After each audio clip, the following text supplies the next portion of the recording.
জরুরি বৈঠকে পাক প্রধানমন্ত্রী, পাকিস্তানের জাতীয় নিরাপত্তা কমিটির বৈঠকে পাক প্রধানমন্ত্রী। ভারতের কড়া পদক্ষেপের প্রতিক্রিয়া নিয়ে আলোচনা। সিন্ধু জলচুক্তি বাতিলের সিদ্ধান্ত নিয়েও কথা। জলচুক্তি বাতিলের সিদ্ধান্ত একতরফা দাবি পাকিস্তানের।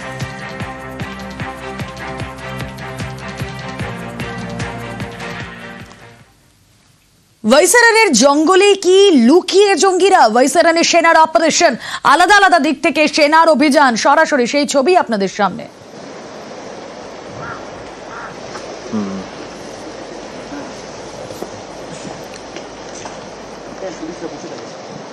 ব্যারিকেডে যত বেলা বাড়ছে তত অপারেশনের চাপ বাড়ছে এবং যে ছবি আমাদের ক্যামেরায় উঠে এসেছে তাতে বিশাল বাহিনী তারা ব্যারিকেডের একদিকের অংশকে কর্ডন অফ করার জন্য তারা এগিয়ে যাচ্ছে এবং আমরা যেটা সুরক্ষা বাহিনীর তরফ থেকে যে সূত্র মারফত এই খবর পাচ্ছি যে তাদের কাছে স্পেসিফিক ইনপুট রয়েছে যে ব্যারিকেডের আগে যে জঙ্গল রয়েছে সেই জঙ্গলের এলাকাতেই কোথাও লুকিয়ে রয়েছে এই সন্ত্রাসবাদীরা, এই জঙ্গিরা।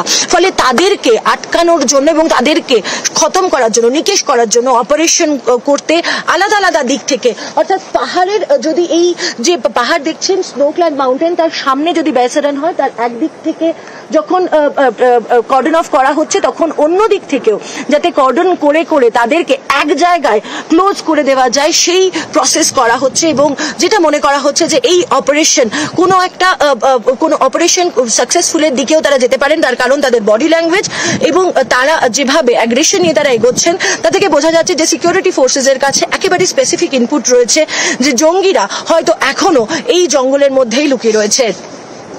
ব্যারিকেড থেকে ক্যামেরা পার্সন আপু পাঠকের সঙ্গে মৈত্রী Bhattacharya, news 18 Bangla.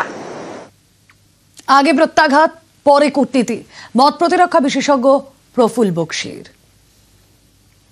Air strike कड़ी का मतलब मैं समझा दूं, आप एयर स्ट्राइक करके अगर एक बिल्डिंग, दो बिल्डिंग को गिरा भी दे, 100-150 आदमी मार भी दो, वो कोई फर्क नहीं पड़ता। जिनको मारोगे वो टेररिस्ट होंगे, वो रिप्लेसेबल हैं। और जो झोपड़ियां आप डिस्ट्रॉय करोगे, जो टेम्परेरी कंस्ट्रक्शन है, वो 1.5-3 दिन में खड़ी हो जाएंगी।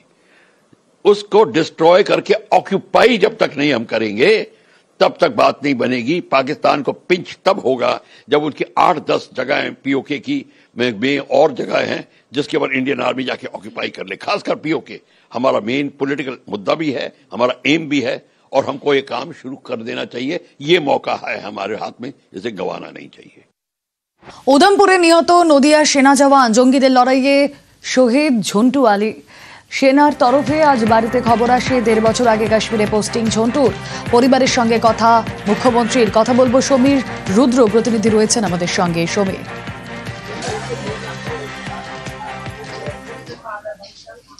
দেখো রুমিলা, এই মুহূর্তে কিন্তু আমি রয়েছি ঠিক পাথরঘাটায় ঝন্টু শেখের ঠিক বাড়ির সামনে। কিন্তু এখানে শোকের পরিবেশ, এলাকার লোকজন পরিবারের পাশে এসে দাঁড়িয়েছেন, তারা এখানে ভিড় জমিয়েছেন, তাদের সঙ্গে সান্ত্বনা দিচ্ছেন। কিন্তু এই মুহূর্তে শোকার্ত সেই পরিবার, যদিও ঝন্টু শেখের স্ত্রী এবং তার সন্তান তারা কিন্তু এখানে নেই, তারা আগ্রাতে থাকেন। তার ভাইয়ের স্ত্রী রয়েছে, তার বাবা মা রয়েছে, শোকে পাথর হয়ে গিয়েছে তার বাবা মা এবং এলাকাবাসী। এবং আজকে দুপুরেই কিন্তু সেই খবর এসে পৌঁছয়, যদি এখনো পর্যন্ত আনুষ্ঠানিকভাবে তাদেরকে জানানো হয়নি। এই যে মৃত ঝন্টু শেখ, এর এক ভাইও কিন্তু মিলিটারি আর্মিতে রয়েছেন এবং তার কাছে প্রথম খবর আসে এবং তিনি বাড়িতে খবর পৌঁছে দেন। এরপর থেকে কিন্তু এলাকায় কান্নার রোল এবং ইতিমধ্যেই তার বাবা মা ভেঙে পড়েছেন। মুখ্যমন্ত্রী এই ঝন্টুর এক দাদাকে ফোন করে পাশে রাখার আশ্বাস জানিয়েছেন এবং এর পাশাপাশি কিছুক্ষণ আগে তেহট্টের বিধায়ক তাপস সাহা তারা কিন্তু পরিবারের সঙ্গে দেখা করেছিলেন এবং তিনিও পাশে থাকার আশ্বাস দিয়েছেন। এবং কিভাবে মৃতদেহ নিয়ে আসা হবে তা নিয়ে কিন্তু তারা চিন্তায় রয়েছেন এবং ইতিমধ্যেই তারা কিন্তু প্রশাসনিক পর্যায়ে যোগাযোগ শুরু করে দিয়েছেন। মুখ্যমন্ত্রীর তরফ থেকে ফোন করে তাদের পাশে থাকার নির্দেশ আশ্বাস দেওয়া হয়েছে এবং তিনিও কিভাবে এই দেহ নিয়ে আসা যায় সেই ব্যাপারে সচেষ্ট হয়েছেন। এবং এখনো পর্যন্ত কিন্তু এলাকায় আশপাশে যত লোকজন রয়েছে, আত্মীয় স্বজন পরিজন, তারা কিন্তু তার বাড়ির সামনে ভিড় করে রেখে দিয়েছেন। তবে তাদের আরো আশা ছিল যে মাস দেড়েক আগে এখান থেকে ঝন্টু শেখ কর্মস্থলে রওনা দিয়েছিলেন এবং কিছুদিনের মধ্যে সে ফিরে আসার কথা ছিল, কিন্তু তার ফেরা হলো না। রুমেলা, বেশ। প্রথমে আমার ছোট যা ফোন করে, মানে আমাকে আমার হাজবেন্ডের নাম্বারটা নেয়, হয়তো ইউনিটে দেয়, তারপরে মানে আমার হাজবেন্ডকে বলা হয়, হয়তো আমি সঠিক জানি না। তো আমার হাজবেন্ডকে পুনরায় আমি ফোন করে বলি যে কি হলো, তো উনি বলেন যে ঝন্টু আর আমাদের ভিতরে নেই। না, সেসব জানি না। যাইছে আমার হাজবেন্ডের কাছে। ভারতের বুকে জঙ্গি হামলা, পাকিস্তানকে কড়া বার্তা দিলেন প্রধানমন্ত্রী নরেন্দ্র মোদী। হামলাকারীদের খুঁজে বের করা হবে এবং শাস্তি দেওয়া হবে যথাযোগ্য। বিহারের সভা থেকে হুঁশিয়ারি প্রধানমন্ত্রী, নিরীহদের ওপর হামলায় কড়া পদক্ষেপের বার্তা। मैं बहुत स्पष्ट शब्दों में कहना चाहता हूं, जिन्होंने ये हमला किया है उन आतंकियों को और इस हमले की साजिश रचने वालों को उनकी कल्पना से भी बड़ी सजा मिलेगी, सजा मिल करके रहेगी। अब आतंकियों की बची खुची जमीन को भी मिट्टी में मिलाने का समय आ गया है। 140 करोड़ भारतीयों की इच्छा शक्ति अब आतंकी आकाओं की कम। আজ এই জায়গার মনোরম ছবি দেখিয়ে আপনাদের শুরু করলাম। সেখানেই মঙ্গলবার পর্যটকদের উপর নির্বিচারে জঙ্গিদের গুলি, রক্তাক্ত ভূস্বর্গ। পহেলগাঁওয়ের বৈসারনে জঙ্গি হামলার নয়া ভিডিও প্রকাশ্যে এসেছে। একের পর এক ভিডিও আমরা দেখছি, যা দেখে সত্যি হাড় হিম হয়ে যায়। মর্মান্তিক পরিণতির ছবি আপনাদের সামনে। পর্যটকরা মোবাইলে হামলার মুহূর্ত রেকর্ড করেন। সেখানে স্পষ্ট জঙ্গিরা বেপরোয়াভাবে পর্যটকদের বেছে বেছে টার্গেট করছে।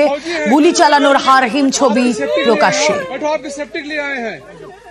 हम इंडियन आर्मी है, बैठो। ये इंडियन आर्मी। आप लोग कहाँ से आए हो? कहाँ से आए आप लोग? আর এই তো গেল বেশ কিছু ছবি। আর এই যে ছবি দেখাচ্ছি, কে জানেন? এ হলো আসিফ ফৌজি, খচ্চরের শহীদ সেজে, ঘোর শহীদ সেজে নজরদারি ফৌজির। ভালো করে দেখুন একে। হামলাকারী জঙ্গি আসিফ ফৌজি। হামলা চালাতে জোড়া প্ল্যান আসিফ ফৌজির। হামলা চালাতে প্ল্যান এ, প্ল্যান বি জঙ্গিদের। ফৌজির খচ্চর ভাড়া করতে গিয়েই সন্দেহ। ভাড়া নিয়ে কথার সময় ফোন আসে ফৌজির, মোজা থেকে বের করা হয় সন্দেহজনক। তখন একটা পরিস্থিতি তৈরি হয়, সেই ফোন সে মোজা থেকে বের করে। পর্যটকদের ধর্ম নিয়েও প্রশ্ন করে ফৌজি। চাঞ্চল্যকর দাবি করছেন পর্যটক একতা তিওয়ারি। একতার মোবাইলে জঙ্গি আসিফ ফৌজির এই ছবি দেখছেন আপনারা। हम पहलगाम पहुंचे। पहलगाम में खच्चर वगैरह वालों से बात हुई। वो हमें मिनी स्विट्जरलैंड बोला जाता है, बैसराना, जहाँ पे ये आतंकी हमला हुआ है, वहाँ ले जाने के लिए बात हुई। हम लोग नीचे से गए कश्मीरी वैली तक, बैसराना से 500 मीटर पहले हम वहाँ तक गए। तो वहाँ पे हम लोगों की बात हुई। एक आदमी था, उसकी सेविंग थी, वो दोनों बीच में हमको मिले।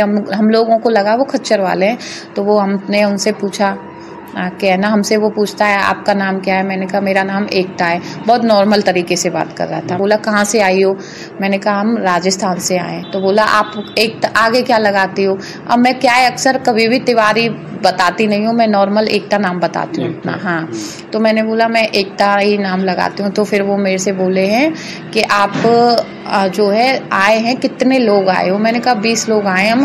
तो कौन कौन आया है? मैंने कहा मेरी फ्रेंड और उनके बच्चे आए। तुम्हारे घर से? मैंने कहा दोनों भाई आए हैं, हम लोग 3 हिंदू हैं, बाकी के सब मुस्लिम हैं। तो वो हमसे धर्म पूछा। तो हमसे वो बार बार बोल रहा था आप कुरान पढ़े हो कि नहीं? कुरान पढ़ो, कुरान हिंदी में। अब मेरे को तो पता ही नहीं है हिंदी में है कि उर्दू में। मैं बोली वो तो उर्दू में है, मैं कभी नहीं पढ़ी, मुझे उर्दू नहीं आती। तो बोले हिंदी में भी है, वो हिंदी में पढ़ो। मैं ना उसका टीचर रहा हूँ कुरान का 11 साल। तो मैंने बोला फिर आप खच्चर क्यों चला रहे हो जब उसके टीचर रहे हो? तो उसका कोई जवाब नहीं दिया। इतने में उसके पास फोन आ गया। उसका फोन यहाँ पे लगा हुआ था, पैर पे इतना बड़ा। हाँ, वो फोन से बात करता है, फोन लिया है ऐसे, फोन से बात करता है हेलो। तो फिर मेरे वहीं से माइंड मेरा थोड़ा सा, मैंने कहा मेरे को ऊपर नहीं जाना, मेरे को मिनी स्विट्जरलैंड नहीं घूमना। मैंने कहा मेरे को वापस जाना है। तो फिर वो बात ही कर रहा है, बोलता है 35 वो ब्रेक फेल नहीं हो पाया, वो प्लान बी 35 बंदूकें मैं भिजवा दिया हूँ घाटी, और बॉक्स पूरा भेज दिया हूँ, ऐसे करके। तो और ज्यादा डाउट हुआ हम लोगों को। तो मैं अपने पति से इशारों से कि उसकी फोटो लेने के लिए कि ऐसे स्क्रीनशॉट ले लीजिए। চাঞ্চল্যকর দাবি পর্যটক একতা তিওয়ারি। প্রত্যেকটা কথায় তার একটা একটা করে ইনফরমেশন দেখিয়ে দিচ্ছে যে কিভাবে পরিকল্পনা মাফিক সেদিন হামলা চালানো হয়। আবির ঘোষাল প্রতিনিধি রয়েছেন আমাদের সঙ্গে। আবির, এই আসিফ ফৌজি খচ্চর শহীদ সেজে ছিল সেখানে, এবং বারবার যে কথা বলছেন এই মহিলা পর্যটক একতা তিওয়ারি, প্ল্যান এ ফেল করেছিল, তাই প্ল্যান বি তারা রেডি করছিল। তার মানে একেবারে পরিকল্পিত এই হামলা।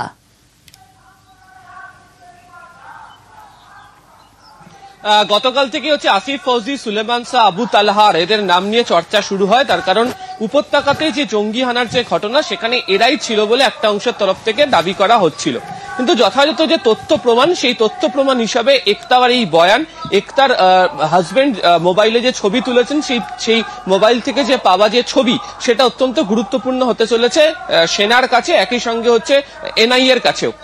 তুমি জানো যে একতার যে বয়ান সেখানে তিনি বারবার ধরে উল্লেখ করছেন সেটা হচ্ছে বারবার ধরে ধর্মীয় পরিচয় জানতে চাওয়া হচ্ছে, নামের আগে পরে কি ব্যবহার করেন সেটাকে জানতে চাওয়া হচ্ছে। এছাড়া একতার সঙ্গে ওই আসিফের যখন কথা চলছিল বলে যেটা জানতে পারা যাচ্ছে সেই সময় একটি ফোন আসে এবং সেই ফোনে একটি বক্স পাঠিয়ে দেওয়া হচ্ছে, প্ল্যান বি কার্যকর করা হচ্ছে, সেই প্রসঙ্গের কথা উল্লেখ করা হয়েছে। ফলে যেটা গত 48 ঘন্টা ধরে যে প্রশ্নটা বারবার ধরে হচ্ছিল যে একটা পরিকল্পনা করে তারা সেখানে এসেছিল এবং যারা এই গোটা ঘটনার সঙ্গে যারা যুক্ত রয়েছেন, শুরুতে যে 3 জন নামের কথা বলছিলাম তারা এই গোটা অপারেশন চালিয়েছেন এমন কথা তদন্তের ক্ষেত্রে আসছিল, কিন্তু এক্ষেত্রে দাঁড়িয়ে একতার এই ছবিকে হাতিয়ার করে সরাসরি প্রমাণ হচ্ছে যে তারা সেদিনকে সেখানে আসিফ ফৌজি তিনি নিজে ঘটনাস্থলে উপস্থিত ছিলেন এবং কার্যত তার উপস্থিতিতেই এই জঙ্গিরা এই পর্যটকদের উপর গুলি চালানোর ঘটনা ঘটায়। সূত্রের খবর ইতিমধ্যে এই ভিডিও বা যে একতা যে বয়ান দিচ্ছেন তা ইতিমধ্যে তদন্তকারীদের নজরে গোটা বিষয়টি এসেছে। তার সঙ্গে তদন্তকারী সংস্থার প্রতিনিধিরা যোগাযোগ করছেন, তার সঙ্গে তারা কথা বলছেন এবং যে স্কেচ প্রকাশ করা, যে তথ্য সমৃদ্ধের ছবি গতকাল যে প্রকাশ করা হচ্ছিল সেক্ষেত্রে দাঁড়িয়ে মোবাইলে পাওয়া যে ছবি, ঘটনাস্থলের যে পাওয়া ছবি, একতার মোবাইল ক্যামেরাতে তোলা যে ছবি তা কার্যত হুবহু মিলে যাচ্ছে। ফলে এই পরিস্থিতিতে দাঁড়িয়েই আবির একটা বিষয় ভীষণ জানতে ইচ্ছা করছে। আমি কোনোদিন পেহেলগাম যাইনি, কিন্তু আমি এমন জায়গায় গেছি যেখানে এরকম ঘোড়া নিয়ে যেতে হয় কোথাও, বিভিন্ন জায়গায় হিমাচল প্রদেশের এরকম জায়গা রয়েছে, কিন্তু তাদের না একটা অ্যাসোসিয়েশন রয়েছে, সেখানে তারাই ঘোড় সহিস হিসেবে কাজ করেন। এখানে খচ্চর সহিস হিসেবে আসিফ ফৌজি মতো এক জঙ্গি সে কাজ করছে, সে পর্যটকদের নিয়ে যাচ্ছে, এর কোথাও কি কোনো মানে সরকারিভাবে কোনো রেজিস্ট্রেশন কিচ্ছু কোথাও থাকে না?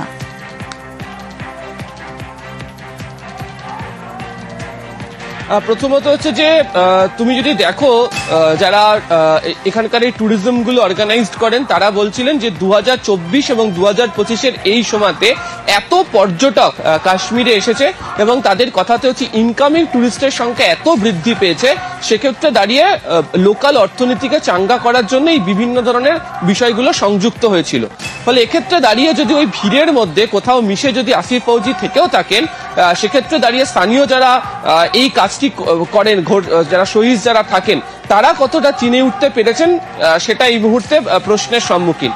এই যে ছবি যেটি পাওয়া গিয়েছে তার ভিত্তিতে অবশ্যই জিজ্ঞাসাবাদ করলে জানতে পারা যাবে এবং সেদিনকে যে গুলি চালানোর ঘটনা ঘটেছে সেখানে দাঁড়িয়ে একজন শহীদের মৃত্যুর ঘটনাও ঘটেছে।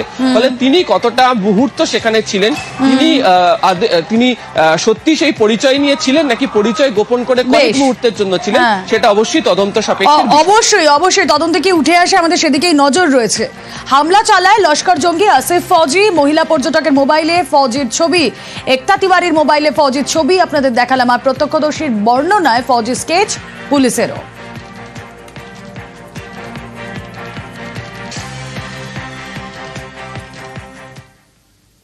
এই জঙ্গি হামলাতে একটা পাক সেনার অ্যাপের খোঁজ পাওয়া গিয়েছে।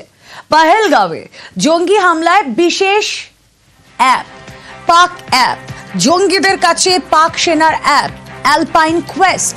ইন্টারনেট ছাড়াই কাজ করতে পারে এই অ্যাপ, বিনা নেটে জিপিএস মানচিত্র দেখার সুযোগ জঙ্গিদের।